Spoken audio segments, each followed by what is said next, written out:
welcome to 31 Nights of Horror with Sam and Dan.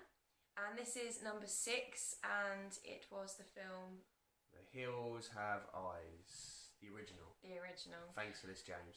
Yes, he suggested it. If you watched the previous video, he suggested it, so we've done it because he wanted us to. And we mostly did it because, James, we love you, and you're a great guy, but we mostly did it because your review of The Shining we actually thought was a really good review. And this is kind of our... We wanted to give it a chance. We did give it a chance, we watched it. I remember going to see the remake actually with James in the cinema. Oh, okay. I'd seen the remake, but I had not seen this version. You hadn't seen the original? Not the original, no. No, I remember before we get into like what it's about, I remember seeing the original. The original's the second, you know, like controversial horror that I got to see. The first one being Cannibal Holocaust. Yeah. Which you kind of takes a lot to beat Cannibal Holocaust. Yeah, it does. I remember watching The Hills of Eyes next. And I think James was actually the one that told me to watch it. Yeah. I think he quite likes Hills of Eyes. I didn't like The Hills of Eyes. I'll tell you the story. The story basically is that there's this family, they're in an RV and they're on their way to California. The usual, they go into a desert, they need directions, this shady guy gives them directions before they know. Shortcut, isn't it? Yeah, shortcut, the usual shortcut. Before they know, they're broken down. No, they didn't break down, did they? They stopped for the night, I think. They got lost. They got lost, that's it. They got lost and stopped for the night. And then the dad, I think, disappeared, didn't he? And the dog disappeared. Went searching for supplies for the nearest town. And basically it's that there is a virile family sort of living nearby. And inbred, yeah. And they like eat the dog and they're cannibals basically. And they're trying to kill the family. There's like a baby kidnapping. There's a very short rape scene, which wasn't as prominent in this one as it is in the remake. It was a lot worse than the remake, so glad it wasn't as bad. But and basically they have to fight the feral family to try and survive, and it has the famous shocking ending where the guy kills I'm guessing the leader. Yeah, he's like the dad, isn't he? Yeah, he like kills him and then it just ends. You don't get to see whether the family get reunited, whether the baby gets saved or anything like that. This is Wes Craven. Yeah. Yeah. This is pre-Nightmare Nightmare on Elm Street. This is pre-Nightmare on Elm Street, but after, because it was his first film, Last House on the Left. This is 70s, isn't it? Yes, this was 77. This was 3 years after Texas Chainsaw Massacre, in which, I don't know whether you noticed, but there is a lot of Texas Chainsaw Massacre in this film. Yeah. Loads of Texas Especially Chainsaw. in the remake, where they were running through the house and stuff like that. Yeah, I mean, I think Wes Craven was a huge fan of Texas Chainsaw, but you can tell that he watched Texas Chainsaw before making this. You've got the cannibalistic family, you've got the... I would say this is more of a let's try and push the envelope, sort of try and be more shocking than Texas Chainsaw Massacre. Well, yeah, like you said, there's the rape, there's the baby scene, there's someone being set on fire, so you're getting a lot of things in there. The dog's guts. Yeah. I think at one point you actually see a girl eating, and she's meant to be eating dog, which is, you know, the sort of thing that you get. And I read that the original script was for them to kill the baby. Oh, okay. But because the cast was so against it, that they had to change it. She's actually the only character that I really like, the baby, the girl. There's a girl in the family, and she actually seems to have some kind of morals, and she doesn't go along with it. The animalistic family. Yeah, sorry. Yeah, because I think it was meant to be. I wasn't sure because it's kind of blurry when you're watching the first part. But I think she was meant to be like a normal person, and they kidnapped her and made her part of the family. I wasn't sure. Oh, okay, maybe, because she didn't look like the rest of them. I actually thought she looked a bit too kind of pretty. If she gave her a bath and put her in a clothes skimpy outfit. Yeah, she basically like a cave girl. But like they had her chained outside the cave, didn't they? And she wasn't really part of the family. They didn't really explain it very well. No, it's a very dated film. You can tell it's in the 70s. Like I said, I think it's just basically Texas Chainsaw, but trying to push the envelope a bit more, trying to be more shocking. Which is a shame because Wes Craven is a great. When he gets it right, he's genius. When he gets it right, he's amazing. But sadly, you have to go through like the Cursts which is another bad film by the way, to get to the Nightmare on Elm Street or the Screams. The Screams are some of the greatest horror films of all time. But like, I don't know whether it's because I'm a bit desensitized. I'm not a huge fan of this type of horror. I mean, I remember watching his one before this, Last House on the Left, and not being a huge fan of it either. I mean, I think that sometimes when you're watching a horror, there is being shocking just for the sake of being shocking. Yeah. It's being controversial. There's a lot of films to do that. A lot, and it just seemed like it was one of those. And I mean, you might as well rename this Baywatch / Screaming Baywatch, basically. That's what this should be. Not for the looks wise, but everyone seemed to be running like a mile the whole time. Like, you had this one scene where the woman picked up an axe to kill this guy, and she must have ran like a marathon to get to this guy. Like, it was so far back. In the front of the camera, it looked like she was about 3 steps and she was going to be like, smash. But the camera panned back and she had like so far to run, and this axe was really flimsy. And like, yeah, and like she like smashes him with the axe, but it's not like, you know, everyone knows from horror that if you hit someone with an axe, the axe normally sticks into him. But no, she was just like this, like it was a knife or something. It was so weird. And she had an awful scream as well. Oh yeah, the whole film she was screaming. And like, I mean, to be fair, she was the one that got raped. She was the one that she did just get to see her mum get stabbed. And exactly. Her sister get stabbed, which was shot. She got shot. But like, when she was screaming the most was when Bobby, the main character, I guess, he rigged like this RV to blow up when one of the bad guys opened the door, and he went very smartly for once to say, right, I have to know that he's dead. I'm going to go back and check that he's dead. This is one of the main rules of horror. Exactly, you always check that they're dead. Yeah, double tap, yes, double tap. And he goes to check back, and she's like screaming, Bobby! Bobby! Bobby! Like the whole time, for like at least a minute, she's screaming this non-stop, and it's like, I'm getting a headache. And like the running bit, it was just so annoying to watch. And then it wasn't the only scene that was like it, because there was the scene with the snake, and the one that you liked, she seemed to be running a mile to go and stop him from killing the guy near the snake. It was just. I just realised she reminds me of. Who's that? What are they? There's the tribal people in Game of Thrones. Oh, the Targaryens. Yeah, that's what she reminds me of.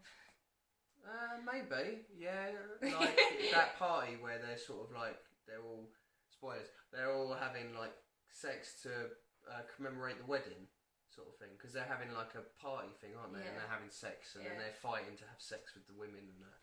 Yeah. Yeah, so like Sorry. She's getting all embarrassed, you know? No. I'm not. Anyway, back to the film. The acting was awful. It was so bad. I mean, to be fair, give it its due. It's obviously a B movie. Obviously one of those small budget movies. Like, I mean, to be fair, Texas Chainsaw Massacre, that was a small budget film. You know, the acting's horrible in that as well. Yeah. You know, I mean, we're discussing Texas because this film is so much like Texas. It's amazing how much it's like it. You have the main one that's like, I don't want to offend anyone, but I want to say retarded. You know, I was going to say deranged. Yeah, maybe deranged. Yeah. Well, no, because he has that sort of, he can't talk properly and he doesn't understand what's going on. He's obviously like been born. It's through incest. It's obviously through incest that he's been born like it, and that's meant to be what Leatherface is meant to be. He's meant to have been born through incest, and he's like that. And this main guy, the one that, if you know Hills of Eyes, he's the one on the cover, the bald guy, you know, the weird, crazy looking one. You know, that's exactly the same as Texas Chainsaw. You've got the horrible cannibalistic family that are taking the other family out and trying to, well, I'm guessing they were trying to eat them. We didn't really get to hear their motives. There were no motives, you know, and it's just, and he also, the guy, he died in sort of similar fashion as you'd expect a Leatherface to die. You know, a dog attacked his face, and I mean that was quite a brutal scene. The dog literally ripped his throat out. It was quite horrible. And that bit where, yes, Beast. And like they showed his leg, didn't they? And his leg had the bone coming out. And he was playing with it. He was just like, oh, it's painful. It was like, I don't know. You sort of watch it and you realise how. I don't know whether it's because so much time has passed, but you realise how much of a strange film this is. It's a very strange. It's one of those ones.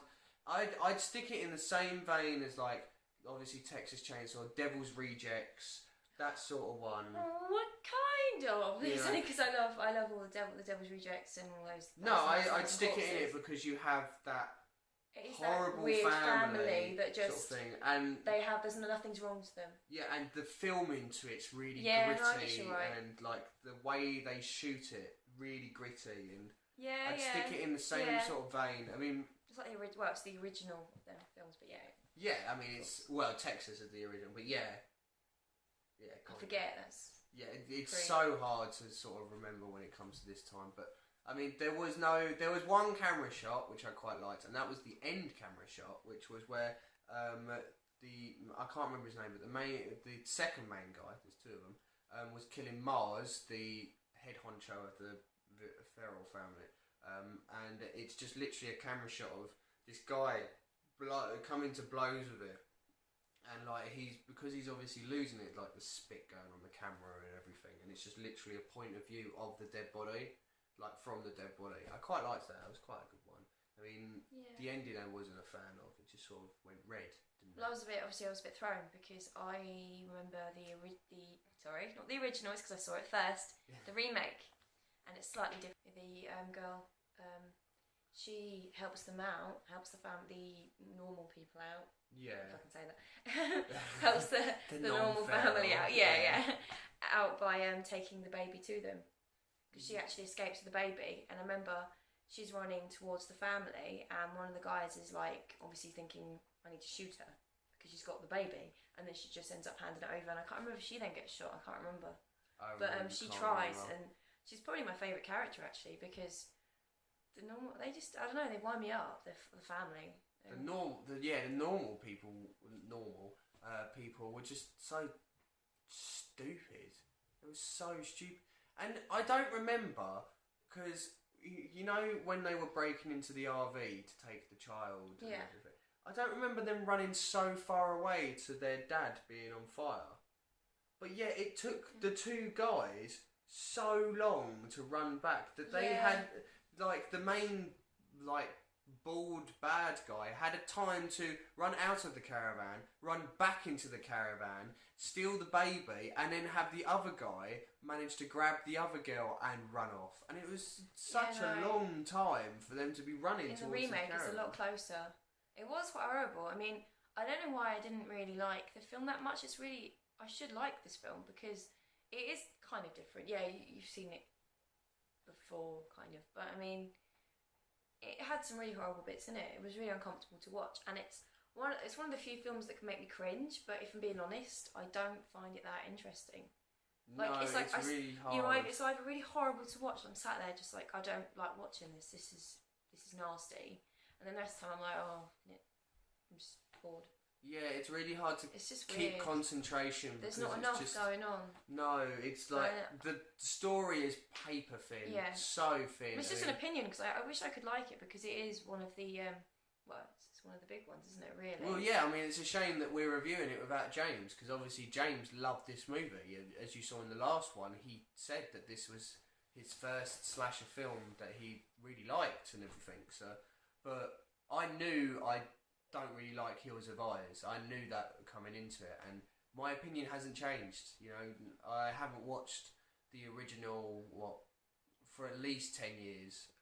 I haven't watched the remake since it came out, which was in 2006. And it's just there's nothing that has made me change it. I think I can understand why people might like it, but I don't. Yeah, I mean, I can kind of understand in the same way. I mean, I don't want to go into it because we might be reviewing it, but Texas Chainsaw Massacre, I think, is overhyped. Really? I personally think it's overhyped. Well, I mean, like I said, I won't continue into that. We will probably do Texas Chainsaw Massacre. I think same as this, it's got such a cult following and cult memory that so many people think, oh, The Hills Have Eyes. I mean, I remember coming out of the cinema for the remake, and so many people were like, oh god, that was horrible. That was a shocking film and everything. And like, I mean, the remake was a bit more shocking because the rape scene was a bit longer. But with this one, I guess maybe it could have been shocking back then, but there's nothing shocking now. I guess we've seen everything, haven't we? We've seen it all. Yeah, so I mean, I can still be shocked. I can definitely still be shocked from a film. Definitely. Well, yeah, I watched Human Centipede not too long ago. I was, but it's just, I don't know. There's just something about this film that maybe because it's so much like Texas Chainsaw that I'm sitting there watching it, going, I've seen this film. I've seen Texas. There's no point in watching this. Yeah. Maybe. Sorry, James. I know you. We tried. Yeah, anybody out there who also agrees with James and loves this film, I'm really sorry. I mean, my rating's going to be... Go on. 3, and that's me being nice, because... No, I can't give it a 3. It's going to have to be like a 1. There is... No, because I'm sitting here and I'm thinking, like, in this whole review, have I said anything positive? Have I... I said one camera angle, There's just... The story doesn't stick to me, the characters are annoying, the acting's horrible, and that's... I've seen stuff like The Toxic Avenger, I don't know whether you've seen that. That acting in that is horrible. Hatchet. Yeah, I have seen Hatchet, yeah. Acting in that is horrible as well. So I will give leeway on acting if I think the story is worth it, and I think this story is just basically... They're lost. There's this family out there. They're going to kill them. That's it. Fair enough. No scenes that stick to me. What about you? Maybe like, if I'm being really kind, 4. Ooh. But that's kind because it's. I don't find it that interesting. But I did remember some of the scenes. Like, I haven't seen the remake in years, and yet I still remember some of the scenes. I remember things going. Oh, I remember the rape scene. I remember the fire scene, so it must be doing something right if it's sticking with me. See, I didn't remember the fire scene. Really? No, I remember that. But I just don't find it. I don't feel like I need to watch it again for a very long time. No, it's another one of those ones that you sort of watch and you don't know. I mean, when you talk about the remake, I remember 2 things of the remake. 1, the rape scene, and 2, that Claire Out of Lost is in it. I think Claire Out of Lost is the one that actually gets raped. I think so. I think because the one who gets raped is the one that survives at the end, isn't she? Yeah. And that's all I remember of the remake. I didn't even modernisation for you. Yeah, I didn't even remember the fire part. I completely forgot about that. And when it came to the original, all I remember was the rape scene. That's all I could base on this film. It's the same as Wes Craven obviously liked rape around this time because he had it a lot in Last House on the Left. I don't mean he liked it as in he did. I mean as in he did it. He this is his like 3rd film, and 2 of them had rape in. So that's what I mean. Okay, that's me backtracking. You just see me backtrack on video, but I'm glad Wes Craven got out of that. Yeah, I think he probably. I mean, it's probably only because it's the only controversial thing left. Like, it's still the thing that people. Yeah, he was obviously still trying to get noticed at this point. I mean, he became big because of these 2 films, but he hit the big one. Like what? Oh, it was 84, I think. So 7 years later, he hit the big one. Maybe that's coming up, but yeah, no, 1 out of 10. My lowest review so far. Sorry, James. Really, I'm going to get so much stick. I'm going to get. We tried, and at the end of the day, the point of us making these videos is that we're being honest. Yeah. Just because it's got a big following doesn't mean we're personally going to like it. But I'm not slating other people for liking it. No, exactly. No, and if let us know why you like it. Yeah, if you have your opinion, if you want to tell us why we're idiots and why we should love this film, say it in the comments. We're more than happy to read. We're more than happy to reply. Yeah. We're interested in your view as well as ours. Yeah, It's a two-way street. Yeah, exactly. That's the reason we're doing this. So, yes. Next movie. Up next, we were very lucky because we have a few friends. And we actually have a few friends. Yeah, we do have a few. And our local cinema is doing Insidious double bill, 1 and 2, one after the other. So we are going to pop along to our local cinema, and we are going to watch Insidious 1 and 2, one after the other, and then we are coming back from the cinema and we are reviewing 1 and 2. So remember, we will say it now. Insidious 2 probably won't be out for that long when we post this video, so don't watch the video if you don't want to hear about Insidious 2. We will go Insidious 1 and then tell you we're about to talk to Insidious 2. So you can, if you haven't seen 2 but want to hear the 1, watch the 1 first and then watch 2. But maybe watch them both because it might help with, I promise you, it probably would. Yeah, we will, we watch... Just in case. Yeah, I'm looking forward to watching one after the other. So, but yes, we'll talk more about that in the next video. So make sure you watch it, and yeah, comment and subscribe, and let us know why we're right and wrong. And we'll see you next time. Yeah, until next time.